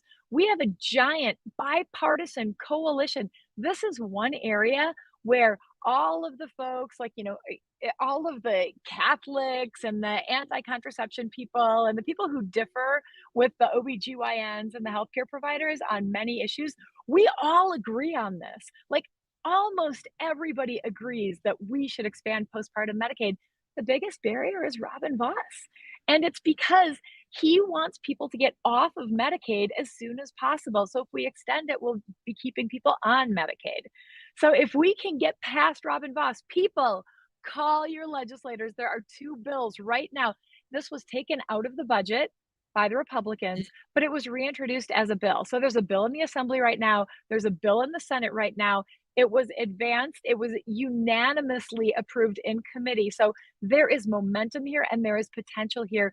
We could make a difference. And if you use your voice and call your legislator and say, I want you to expand postpartum Medicaid, we could get this across the line. Because that's the thing I think a lot of people don't understand. And I actually don't know if it's different in any other state. If you know, please correct me. But if the goal is to get people off of Medicaid, why is there not a gradual shift from you have it, you don't have it? Because everything I've ever heard about people's need to be on Medicaid is that they turn down promotions, they turn down more hours, they know exactly how much money they need to make in order to keep their benefits, because if they make $1 more, they lose their benefits. And so there is no incentive to all of a sudden be paying out of pocket for health insurance only to be making $10 more or whatever, incremental amount you get from like moving up in your job. And so this like cliff doesn't actually help what Voss wants to do, which is to like incentivize people to get off Medicaid. It just tries to make it harder, right? It's just like so many other things in society. I mean, I know when I had 2 little kids, like babies at home, we made a decision for me to stop working and stay home because it would cost more to put the kids in childcare than it would be for me to stay home and take care of them. So then I was out of the workforce because we couldn't afford to have me in the workforce, because the way that our society values women and children and families is by squeezing them as much as we can instead of supporting them. The GOP says in words, we love babies, but in actions, they hate babies. I mean, they clearly don't want to support important policies that create the space for people to build their families. And Medicaid is just another piece of that complicated puzzle. And by the way, I have my favorite Chucklemeister's phone number, Robin Voss, 608-237-9163. That is 608-237-9163. Give him a call today at his office in Madison and say hello. What if I just, instead of giving out the talk and text line, just started giving up Robin Voss's number all the time? He needs to hear from us. He needs to know. Instead of 844-96-party, what is it? Write it down, 608-237-9163. Call now. All right. Okay. Can you stick around? Because there's another topic I want to talk about that seems appropriate, since you look like you're sitting in a very sunny, hot place that's not Wisconsin. Can you stick around for a little segment? Hot in here. Oh, yeah. Let's do it. All right. All right. When we come back, how hot is too hot for your body to function? Could be a relevant conversation in the near future. Stick around. We're going to extend this public cervix announcement into the next segment with Dr. Kristin Lyerly. This is As Goes Wisconsin.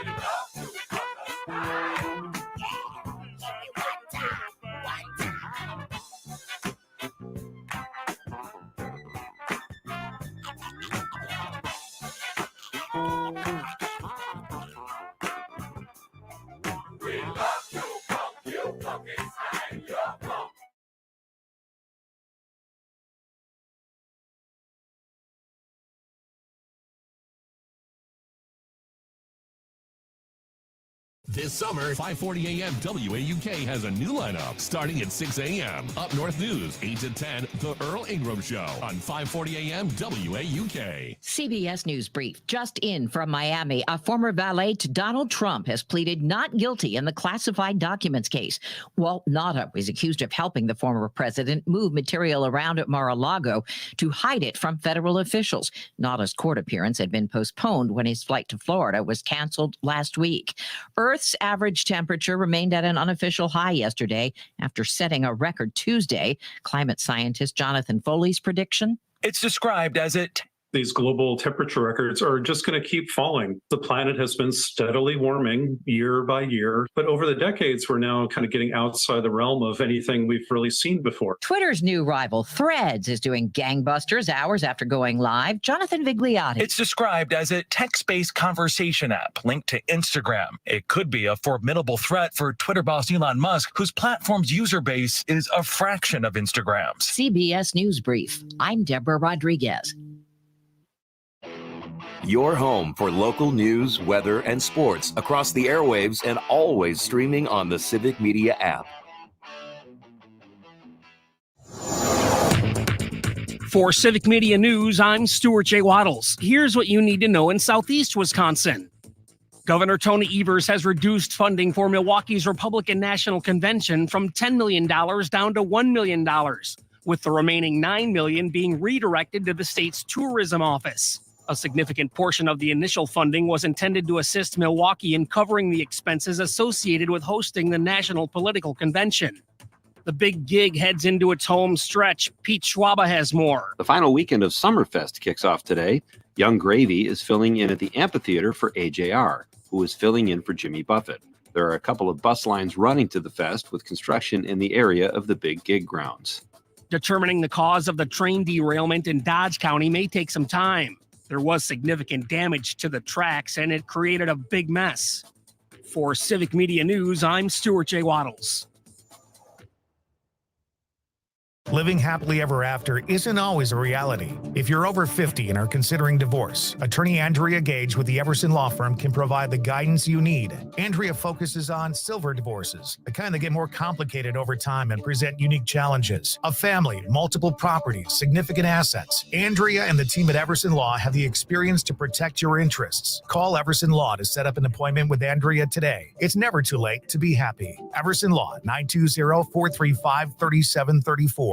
It's go time at Chula Vista. Time for you to discover Wisconsin's most complete resort experience. 200,000 square feet of water park fun. New thrills like zipline racing, 18 holes of classic golf, Wisconsin's #1 steakhouse, hundreds of newly renovated rooms. Check it out at chulavistaresort.com. Chula Vista Resort is one of the nation's top 10 indoor water parks for USA Today's 2023 Reader's Choice Awards. Find out why at chulavistaresort.com. This summer, 5:40 a.m. WAUK has a new lineup. Yes, that's awesome. Starting at 6 a.m. Up North News, 8 to 10, The Earl Ingram Show. Mondays, 8 to 9, Under the Helmet with the Gravedigger, Gilbert Brown and Earl Ingram. 10 to 12, As Goes Wisconsin. At noon, Civic Media Network News. At 12:15, Town Call. 1 to 3, The Todd Alba Show. 3 to 4, Matt Flint Direct. 4 to 6, The Devil's Advocates with Dom and Crute. At 6 to 7, The Maggie Dawn Show. On 5:40 a.m. WAUK. Hey, son, how are you feeling? I'm fine, Pops. What's on your mind? I can't explain it. When your kid can't...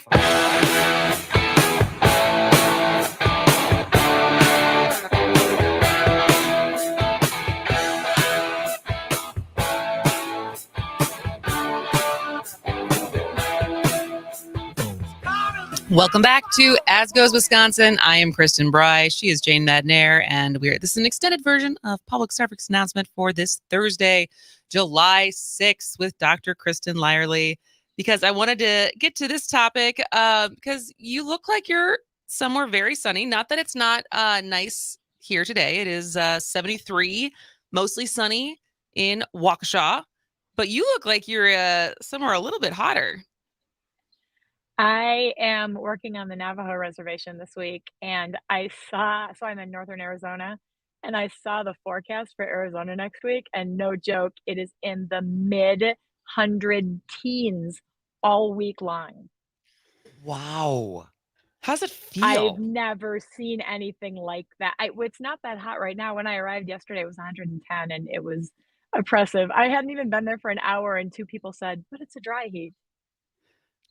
Just use that excuse, I guess. And does that make a difference? I mean, medically, is it less? I mean, is it easier to handle if it's not so humid? Apparently, so there's a new study because I found this morning of basically like how hot is too hot, because the 4th of July was one of the hottest days on record nationally. Mm-hmm. So like we are getting hotter days, and certainly in places like Texas and the heat wave that's been happening there.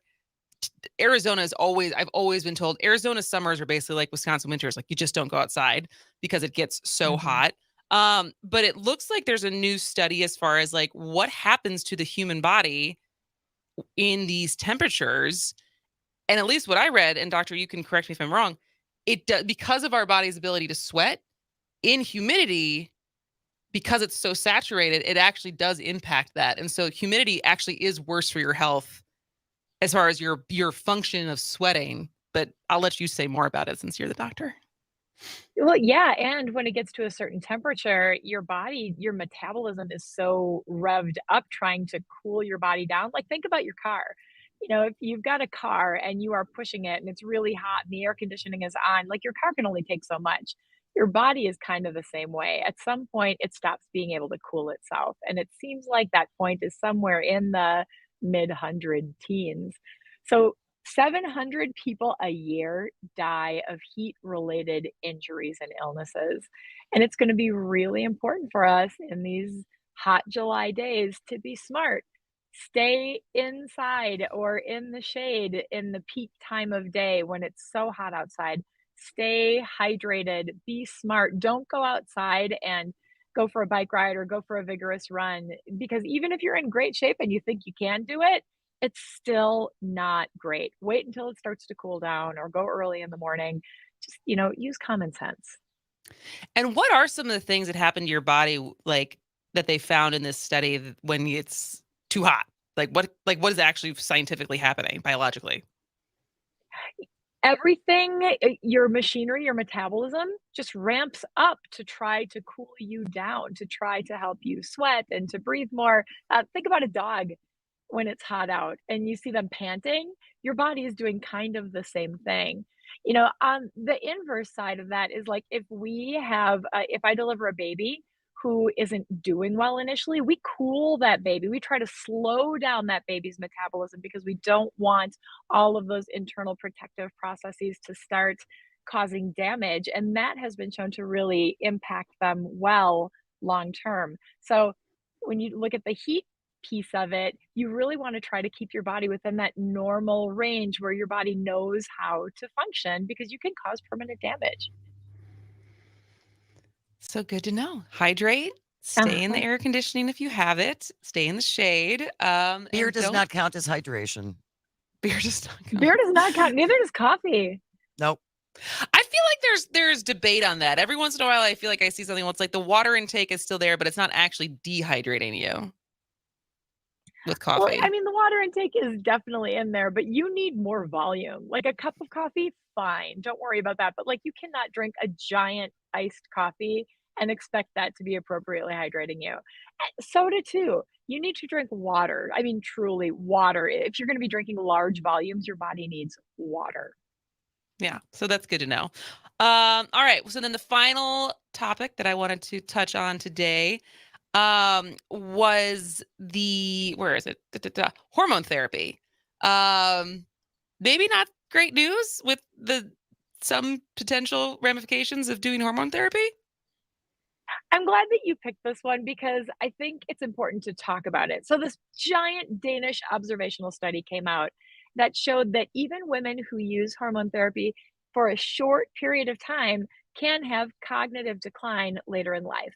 And there's been a long running discussion about whether hormone therapy actually makes dementia worse or better long term. And the data at this point really is not very clear. Ultimately, we need more information. The problem with this study is that it's observational. We talked about this last time. Observational studies cannot ascribe causation. You can't say that something caused something else from an observational study. You have to do a randomized controlled study to be able to prove that. And there are a couple really good randomized control trials out there that suggest that hormone therapy does not increase the risk of dementia down the road. So ultimately, the most important thing that you can do for yourself is just figure out where you're at. What are your symptoms? What are the possible treatments? Is it hormone therapy? Is it environmental therapy? Is it diet? Is it exercise? So many different things. And then individualize your treatments to your own personal symptoms. All right, that's good to know. Mhm. All right. Well, my last question has nothing to do with health. Can I just make an observation? Sure. You, every subsequent week that we talk, because I can see you, you get a little bit more like relaxed in your chair. You're leaning back a little bit more, a little bit more, a little bit more as you are running out of space there. And then you sat up and you got real close to the mic. I'm guessing that your rectus muscles are not like in the rectus position because your belly is protruding a little bit, It which is is it amazing. is protruding. It is protruding. There is no mistake at this point that certainly I am pregnant and I am trying to get comfortable in most times. But yeah, I did notice I looked at myself in the live stream and go, I'm really low in this chair right now. I should probably sit back up instead of basically be fully reclined. But my other question that has nothing to do with health, are you going to join Meta Threads? I don't know. The last thing I need is another social media platform, but I don't know. We'll see. One of my colleagues who is very prolific on Twitter asked me that last week. Twitter's so rotten. It's really rotten. Yeah. For me, when I talk about women's healthcare stuff, I always get horrible Of course. people I mean, saying I've seen ridiculous some of the things. responses you get as far as being an OBGYN who's very outspoken as far as reproductive rights, reproductive health. And then that's part of the reason why I asked, because again, you've no announcement, but exploring possibilities of a potential congressional run. And I'm curious as far as the social media platforms, because I joined last night. And Wow. I'm hopeful that it is more fun than Twitter has been lately, because Twitter has not been that fun lately. And so we'll see where it goes. But it's got like in 4 hours, it got 5 million new users. So if there's anything that could probably disrupt Twitter besides Twitter disrupting itself, it could be this platform. Yes, and I love that it's linked to Instagram and Facebook. That just makes it so much more cohesive and easier and less time consuming. So, yeah, I think I'm gonna end up exploring it. You'll We'll see what probably end up happens. there. It's probably for a little while. It may just like deepen the echo chambers we all live in, as far as all the new blue verified people like Elon fanboys that will stay on Twitter. What the And heck? Yes. everyone else who's looking for an escape from that will flock to Threads. So it may not be actually better for our town hall and like actually having a conversation, but it won't feel as dumpster fiery. But I do wish it weren't those two. I know it's a weird thing to be cheering for Mark Zuckerberg I'm right choosing now. between the Joker and the Penguin. This is not a winning solution. It's just anyway. Well, the joke I made this morning is like, I can still post my TikTok. It's just a new spot for me to post my TikToks. So That's true. TikTok More exposure. still lives on. It's not banned yet. Tom from Cedarburg called with a question that he said he is too embarrassed to ask. So I'm going to ask him for him. I will ask for him. He wanted to know about, apparently, I can't remember specifically, but a couple weeks ago, we talked about eating the placenta after you give birth. Is that a thing? Is that a we good never thing? came back to that. Yeah, we never got back around to that. We talked And he about said, it. I love this. He said, I listen because I'm really trying to learn women's I love things. that. Oh, thank you, Tom. That's amazing. So some people do. So what they do is if it's a healthy placenta, they can dry it and grind it up and encapsulate it, and then they take it like a nutritional supplement. Now, I have to say that there is no medical evidence for this, but some people do believe that it helps to ward off postpartum depression. So there are providers out there who do this. I am concerned about it because if people have postpartum depression, I want them to be treated in a way where I can follow them, where they're getting evidence-based treatments. And I also don't know how safe it is to eat your placenta. So, but people do that. People do a lot of crazy things with their placentas because it's all part of the whole birth process. And sometimes we have an unusual attachment to things related to our birth process. But not a lot of scientific, like, controlled studies on placenta, like doing stuff with placenta post birthing it. Nope. Does that surprise you Nope. for like in the wellness goopy Gwyneth Paltrow world that there hasn't been someone who's been like, we should probably study this? No, because where's the money in it? It's dollars that drive everything. Yeah. We run out of things like penicillin and normal saline and things that we desperately need for so many patients because there's no money in the development and production of those things. So, if it's your placenta and all you're doing is drying it and encapsulating it, who's going to make money off of that? So nobody's going to do that study. Well, that's depressing. Yes, it is. So But all of the studies, all of the random studies that I hear about that it's like, oh, like this new study found this. There's someone who is monetarily invested in that study, and that's the only reason it got done. That's what you're telling me today? For the most part, yeah. Like expensive chemotherapy. Not just curiosity. Drugs. No, you would think if we had more government-funded studies, it's the industry-funded studies because industry wants to sell a product. And to clarify, Dr. Lyerly, you have 4 sons. You gave birth to 4 sons. You did not eat any of those placentas. I didn't eat any of the placentas, but I did take them home and bury them under newly planted trees. How's the tree doing? And my husband. How are the trees doing? They're awesome. Our cherry tree had cherries the very first year. My husband was so concerned that some animal was going to come and try to dig the placenta up from under the tree, but that did not happen, and we got cherries. So my N of 3 on that study was positive, recommended. So anecdotal evidence of your study is maybe don't eat it, definitely plant it. That was my personal experience. Yeah. Great. That's not my doctor advice. That's my mom experience.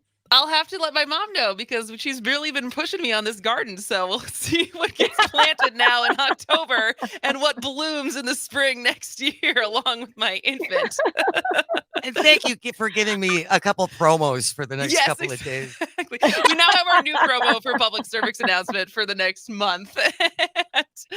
All right. Well, any other notes to end on today, Dr. Lyerly?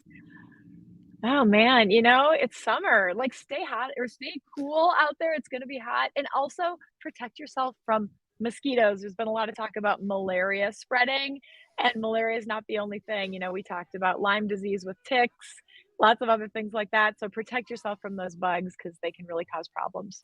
All right. Well, we will see you again next week. Stay cool in the desert. Dr. Kristin Lyerly, always so fun to have you. We'll talk to you next week. Can't wait. All right, we'll be back in a minute. This is As Goes Wisconsin.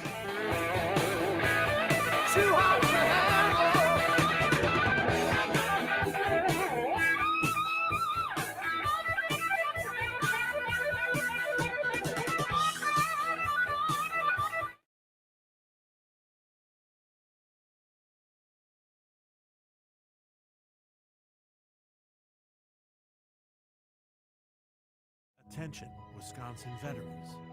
Hello, I'm Tony Evers, the governor of Wisconsin. If you are veterans struggling to pay for rent, utilities, or other life-sustaining services, I want you to know that the Veterans Rental Assistance Program is here to help. You have already made a most noble sacrifice. You shouldn't have to continue doing so.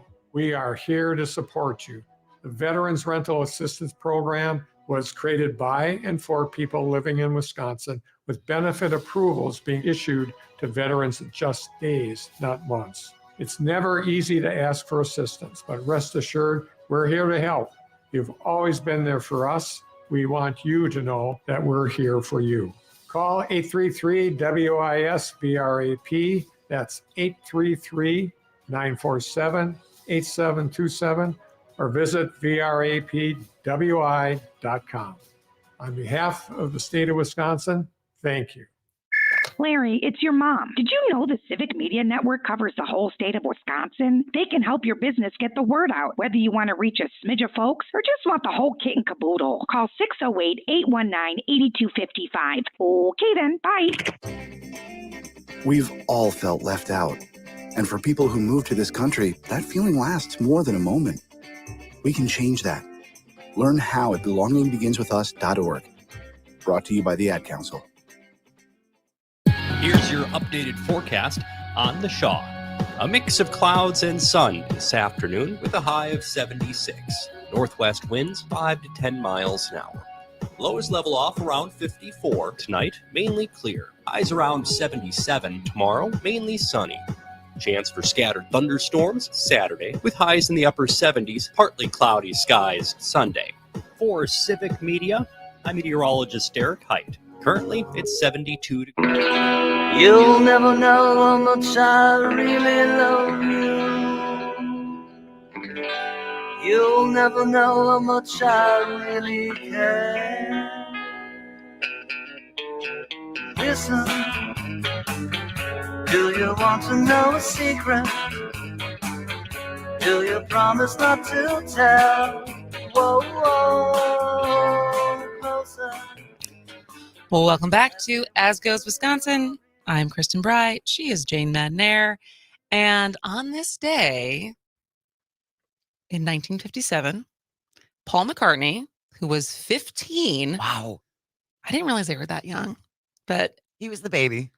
Well, not John Lennon was only 16. Oh, man. They met at a garden party at St. Peter's Woolton's Parish Church in Liverpool. And it's been called a chance encounter that changed the course of history. So it's a reminder to put yourself out there, because you never know who you're going to meet and end up forming a rock band with and sell 600 million albums globally. And change the music world forever. Yeah, exactly. But I did not realize they were only 15 and 16 when they met. It's amazing to me when you look at a lot of artists, how, especially musicians, who started really young. And started writing songs when they were 12. And it's just remarkable. Well, it's also interesting to think of just how much some, whatever it is, musician, maybe an athlete, math person, like as I am accumulating, all of the books, like I already got a couple different books on things to do with your infant. So it's like developmental things and like exercises and stuff, Sure. like beyond just tummy time. And it explains what it's developing in their brain. It's all stuff that's good to do, but all the educational toys in the world and all of the stuff that you do as a like hyper involved parent. And ultimately, to a certain extent, like geniuses are going to be geniuses, and it doesn't really matter. Like, can you craft one? Savants are going to be savants, right? And it's funny that you just said that of like how young some of, especially for musicians, that it's just like they just got it. There's a 6 or 7-year-old on TikTok who creates music. So like he all of the software and everything he knows. He also plays instruments and everything. But his parents will help him cut together videos of him making songs, and he's 6. And the way that he just knows that like the certain like synthesizer that he wants to add, and like he knows the names of all these things, and he knows specifically where he wants to add this type of thing to this song. And it's unbelievable to watch a literal child come up with this, that it's like, oh, I mean, there's no way you can encourage it, right? You can support it, but there's no way there's something that his parents did to make this kid be the next probably best songwriter of another generation, right? Unless he burns out. He's a prodigy. Yeah. He's a prodigy. And so, but yeah, to think about 15 and 16-year-old Paul McCartney and John Lennon being like, hey. It's like the scene in Hamilton, and like when it's hey. How you doing? So I thought that was a little fun fact for history on this day. But yeah, I'm trying to think of other stuff that we didn't get to today. We did not have a sports update. We usually have that on Thursday, but I will say some sports news that you may or may not have heard. The other Lopez brother is coming back. That's great. I was not here. He had already left the team by the time I got back to Milwaukee, so I didn't get to watch as many of the antics of the Lopez twins. But yeah, the Milwaukee Bucks took another step in rounding out their roster for the 2023-24 season by agreeing to bring back Robin Lopez. And his hair, I think, is still long. I think he is still very goofy. I think we can probably expect lots of antics between him and the media. Our friend Dan Schaefer is very heavily invested in the Bucks. Yes. So I'm sure he has lots of thoughts about it. And he'll be here on Tuesday. So we'll Cool. have to bookmark a little time to make sure to ask him about that. But yeah. Any other news stories catch your eye as we round out today's show? I'm just still wrapping my brain around the whole burying the placenta under a tree and sprouting cherries. I just, see, now that's how you could monetize the whole placenta thing. Give it to some nurseries? No, well, sell placenta-fed cherries. Placenta-fed cherries. Right. So you plant it, and then you put a cherry tree on top of it, and that's the magical thing. But this also reminded me of the season 2 episode where Keely and Roy and when Rebecca's father dies and they all go to the funeral and Roy's like, Keely's like, when I want to die, I want you to bury me under a fruit tree, and then when you're taking a bite of your apple, you know that it was me. It's part of me. That's exactly where my mind went to. Is like decomposing bodies actually feeding fruit trees. But beginning of life, end of life. Hey, it's a great circle. Hey. It's a great circle. All right. Well, that's another good Thursday. It's been great. Thank you so much for all the calls and all the texts. And don't forget, if you have the app now, the Civic Media app, you can text right from that, right? You can text us right from that. It's pretty cool. A couple of people did today. You can always text, obviously, 844-967-2789. But if you are on the app, you can always just text or call from the app, which is very, very convenient. Yes. Along with, I will say, sometimes when I'm listening to 540 on the actual car radio, there's spots throughout Southeast Wisconsin that it's like, that's a little staticky, that's a little fuzzy. That's not the case on the app. Always get us crystal clear. Always crystal clear. And any of our shows. Yep. And so highly recommend downloading the app. It's free. It's updated. It's super useful. And eventually, not yet, you're going to be able to get our podcasts on there. But for now, if you would like to listen to our podcast, if you miss any part of the show, want to go back, want to share with your friends, you can always do that at asgoeswisconsin.com/listen. But you can also find it wherever you already get podcasts. So Spotify, Apple, Google, Stitcher. Take us with you. Maybe there's a new thing, Threads. Fletcher. All right. But for today, we will wrap up the show. Stick around for our noon newscast. And then after that, we got Town Call with Luke and William Walter. I don't know what the topic of the day is, but it's always good. It is. They always have really good, interesting calls. You are always welcome to be part of that conversation as well.